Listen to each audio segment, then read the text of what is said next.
TA TV yang berbahagia, kembali dari Mangkunegaran Lounge Eksekutif Pusdiklat UNS Surakarta dalam acara Suara Konstitusi.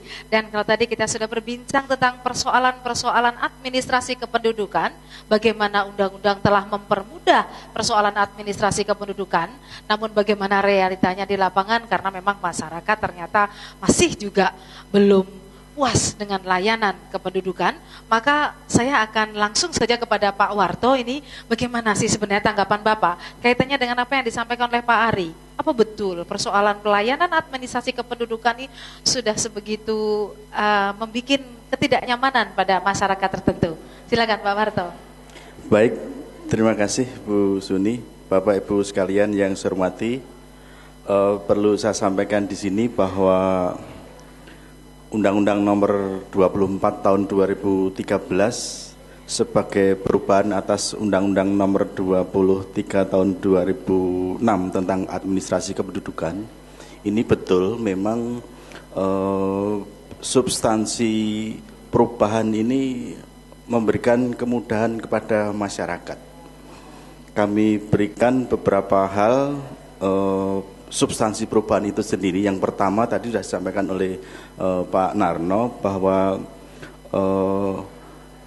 permohonan akte kelahiran yang dulu terlambat lebih dari 1 tahun itu harus melalui putusan pengadilan, sekarang sudah tidak lagi, termasuk yang tadinya disampaikan oleh Mbak Dian, cukup dengan keputusan kepala dinas.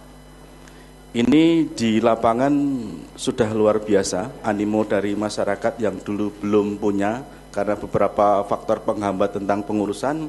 Sekarang dengan putusan MK tanggal 30 April 2013 ini masyarakat mulai sadar dan mulai untuk mengurus permohonan akte kelahiran yang khususnya yang terlambat. Ya. Kalau di kelahiran baru memang ini sudah baik. Yeah.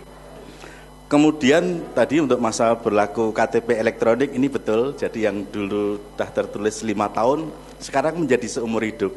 Yeah. Artinya bagi siapa saja yang sudah memegang KTP elektronik ini berlakunya menjadi seumur hidup. Iya. Ya. Kemudian untuk pengurusan akte yang dulu berdasarkan asas peristiwa, sekarang menjadi asas domisili. Iya. Ini kami gambarkan ketika dulu orang di Solo Raya, khususnya di Subosuka, Wonoslaten, banyak sekali yang melahirkan di rumah sakit atau bidan di Solo. Iya. Nah, kalau dulu bisa pengurusannya melalui Dispenduk Capil Surakarta bisa, iya. Tapi sekarang menjadi asas domisili di mana warga pemohon tersebut berdomisili atau penduduk yang menempati. Iya. Lah, ini yang menjadi menarik kalau ada pasal yang mengatur tentang stelsel aktif. Iya, stelsel aktif ini menjadi kewajiban pemerintah untuk bisa melayani masyarakat melalui beberapa pendekatan. Sehingga yang dulu masyarakat stelsel pasif menjadi stelsel aktif. Nah, ini kami beberapa laksanakan lompatan-lompatan bagaimana kami memberikan kemudahan kepada masyarakat. Nanti akan kami sampaikan. Ada satu lagi yang menarik, satu pasal yaitu di mana bahwa seluruh penerbitan dokumen administrasi kependudukan ini tidak dipungut biaya, alias gratis. Gratis Pak Ari. Gratis Pak Ari. Kecuali yang terlambat mengurusnya. Ya, ini tetap itu, Pak dikenakan denda keterlambatan.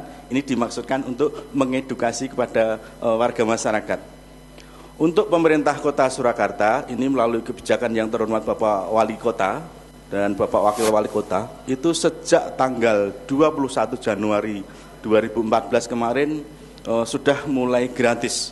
Jadi begitu undang-undang disahkan awal Januari langsung untuk eksekusi perintah yang terhormat Bapak Wali Kota untuk digratiskan. Ini Solo sudah memulai. Kemudian kami sampaikan untuk menjawab dari stelsel aktif untuk mempermudah masyarakat tadi. Ini kami 2015 awal ini kami melakukan pelayanan jemput bola melalui mobil keliling. Iya.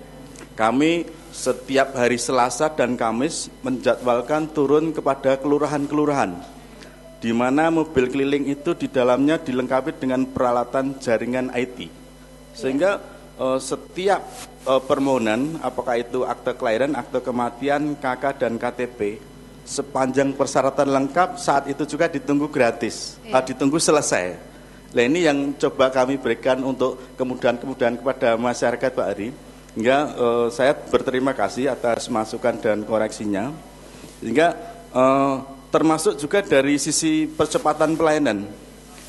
Kami pada posisi sekarang sedang penyesuaian terhadap Perda nomor 10 tahun 2010 tentang tata cara penyelenggaraan administrasi kependudukan yang sesuai dengan substansi perubahan di undang-undang ini kami adakan revisi.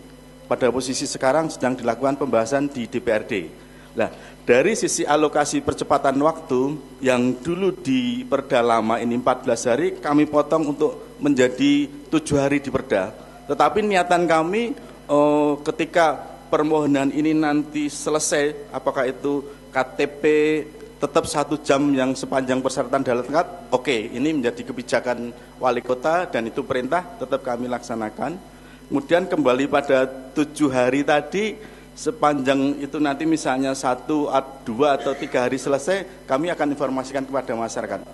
Kami pada saat sekarang ini sedang menyusun aplikasi baru. Ketika permohonan ini nanti selesai, kami akan berikan informasi kepada masyarakat by SMS, sehingga tidak harus menunggu waktu yang paling lambat selesai jadinya.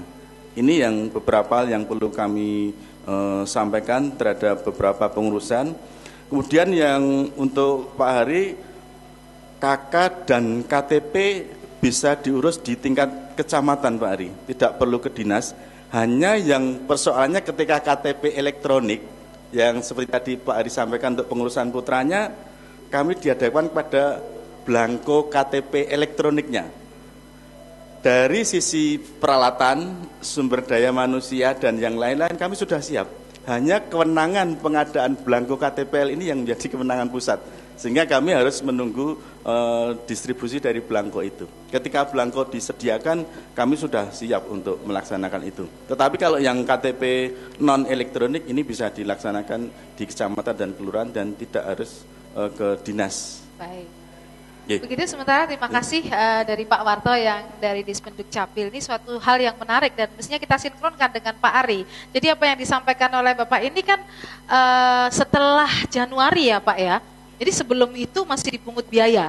Setelah Januari baru pengurusannya itu gratis. Itu di kota Surakarta, terutama gitu ya, di daerah lain belum tahu. Kecuali yang terlambat, ada denda keterlambatan. Oke, mungkin sebelum akan saya buktikan besok. Gini, baik, karena ada anggota ini ada ponakan saya lahir. Iya. Belum saya masukkan ke KK ya. Akan saya buktikan kena cas berapa. Oke. Nanti di Kelurahan Bumi, Pak. Senin atau apa tadi hari mobil Selasa dan Kamis. Selasa dan Kamis saya akan buktikan di Kelurahan Bumi. Baik. Bagaimana itu? Yang kedua, saya belum clear kalau tidak jelas ya. Iya. Kalau sampai ada gangguan, kalau saya padel kemana? Masa ke ombudsman? Kan konyol saya. Tolonglah, sudilah. Tapi jangan kasih nomor telepon kantor, dijamin tulalit. Nah, nomor HP aja Pak. Karena apa? Biar masyarakat tahu, pemirsa TA TV tahu. Kita kan kalau masyarakatnya pintar kan pejabatnya pintar Pak. Nah, pajaknya kan lebih pintar lagi nanti. Baik, terima kasih Pak Ari. Ini satu hal yang menarik dan masukan karena memang itu salah satu poin yang ada di dalam Undang-Undang Nomor 24 Tahun 2013 adalah stelsel aktif. Ini menarik sekali. Perubahan stelsel aktif ada di tingkat pemerintah, kalau yang lama stelsel aktif ada di penduduk. Jadi penduduk yang harus melaporkan, kalau ini stelsel aktifnya itu salah satu dilakukan dengan mobil keliling. Nah ini saya ke Bu Ida lagi nih. Bu Ida karena panjenengan punya tugas yang cukup berat terkait dengan pengabdian juga kepada masyarakat. Dengan adanya penyuluhan apa yang mungkin bisa diberikan kepada masyarakat terkait dengan masalah stelsel ini. Artinya ada stelsel aktif dari pemerintah ini selain sosialisasi mungkin yang diberikan, apakah ada juga advokasinya? Kira-kira advokasi apa yang mungkin bisa diberikan oleh Pusat Studi Kependudukan? Namun ada juga persoalan lain yang mungkin saya juga sampaikan kepada, mungkin bisa ke Pak Ari, bisa ke Pak Narno, juga bisa yang lain. Persoalan ketunggalan data.